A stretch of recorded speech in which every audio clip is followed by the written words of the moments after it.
এসে জিজ্ঞাসা করতেছেন আপনাদের দাবি তো মেনে নেওয়া হয়েছিল। এবং আপনারা জানেন যে গত 2025 সালের 19 জানুয়ারি থেকে 26 জানুয়ারি পর্যন্ত অবস্থান কর্মসূচি এবং 26শে জানুয়ারি অবস্থান কর্মসূচি থেকে পদযাত্রা মাননীয় প্রধান উপদেষ্টার বরাবর যখন আমরা স্মারকলিপি প্রদান করতে চাই, তখন ওই শাহবাগ মোড়ে শাহবাগ থানার সামনে আমাদেরকে পুলিশ বেধড়ক পিটিয়ে এবং জলকামান দিয়ে সাউন্ড গ্রেনেড দিয়ে আমাদের শিক্ষক ভাইদেরকে আহত করে। এবং প্রিয় সাংবাদিক বন্ধুগণ, আপনাদের মাধ্যমে সারা দেশের সকল জনগণের কাছে এই দাবি যখন গণদাবিতে পরিণত হয়, তখন বাংলাদেশের সমস্ত রাজনৈতিক দল, সমস্ত সুশীল ব্যক্তি, সমস্ত ধর্মীয় রাজনৈতিক ব্যক্তিত্ব, সকল সংগঠন যখন আমাদের পাশে দাঁড়ায়, ঠিক সেই সময়ে সরকার 28 জানুয়ারি 2025 দুপুর 1টার দিকে শিক্ষা মন্ত্রণালয়ের মাদ্রাসা ও কারিগরি শিক্ষা বিভাগের যুগ্ম সচিব একটি আলোড়ন সৃষ্টিকারী ঘোষণা দেন।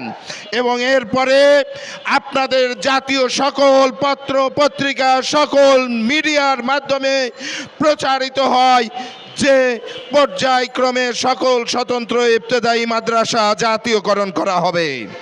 কিন্তু দুঃখের বিষয়, ঘোষণার 7 মাস পেরিয়ে গেলেও যখন এই ঘোষণা কার্যকর করতে বিগত ফ্যাসিস্ট সরকারের মতোই আবারও নাটক করা হয়, ঠিক সেই সময় আপনারা জানেন 13ই অক্টোবর থেকে আমরা এইখানে আবারও অবস্থান কর্মসূচিতে বসি। এবং এই কর্মসূচি থেকে যেই দিন আমরা শিক্ষা মন্ত্রণালয় অভিমুখে পদযাত্রা দিলাম, সেই দিন আবারও পুলিশের পিটুনিতে আমাদের শিক্ষকেরা আহত হলো এবং আমি নিজেও আহত হয়ে ঢাকা মেডিকেলে ভর্তি ছিলাম।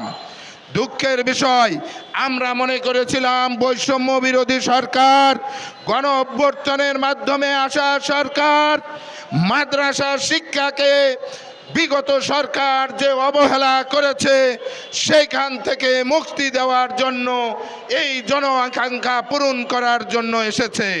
কিন্তু আজকে বলতে বাধ্য হচ্ছি, মনে হয় যেন তারাও কোনো ভিন্ন ধর্মী এজেন্ডা বাস্তবায়ন করার জন্য এসেছে। না হলে যে দাবি মেনে নেওয়া হয় সে দাবি বাস্তবায়নের জন্য আবার রাস্তায় রক্ত দিতে হয়। সে দাবির মেনে নেওয়ার 1 বছর পরেও আবার মানববন্ধন করতে হয়। এটা বাংলাদেশের মুসলিম জাতি মাদ্রাসা শিক্ষা, ইসলাম শিক্ষার জন্য দুঃখজনক এবং কলঙ্কজনক। প্রিয় সাংবাদিক বন্ধুগণ, আমি আপনাদেরকে জানাতে চাই, আপনারা জানেন যে যখন এই 2রা নভেম্বর আমরা লং মার্চ টু মাননীয় প্রধান উপদেষ্টার কার্যালয়ে যাই, ঠিক ওই ফোয়ারার সামনে ডিসি মাসুদ এসে ঘোষণা দিলেন বিকেল 5টার মধ্যে আপনাদের প্রজ্ঞাপন জারি হবে। আমি তাই প্রশাসনকে বলতে চাই, আসলে কি বিকেল 5টা এখনো হয়নি? এরপরে আমরা 3রা নভেম্বর দেখলাম যে যাচাই বাছাই করার পরেও আবার বলতেছে পুনরায় যাচাই বাছাই করার।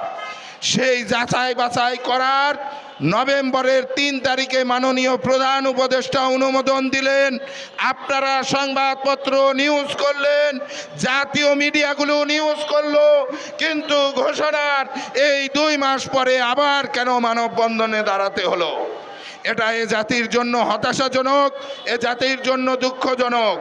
আপনাদের মাধ্যমে বলতে চাই যে প্রিয় মাদ্রাসার ভাইরা, প্রিয় ইসলাম প্রিয় মানুষেরা, আপনাদেরকে বলতে চাই, এই সরকার আমরা বিশ্বাস করি গণ অভ্যুত্থানের মাধ্যমে ছাত্র জনতার রক্তের মাধ্যমে প্রতিষ্ঠিত সরকার, এ সরকার মাদ্রাসা শিক্ষাকে বঞ্চিত করবে না।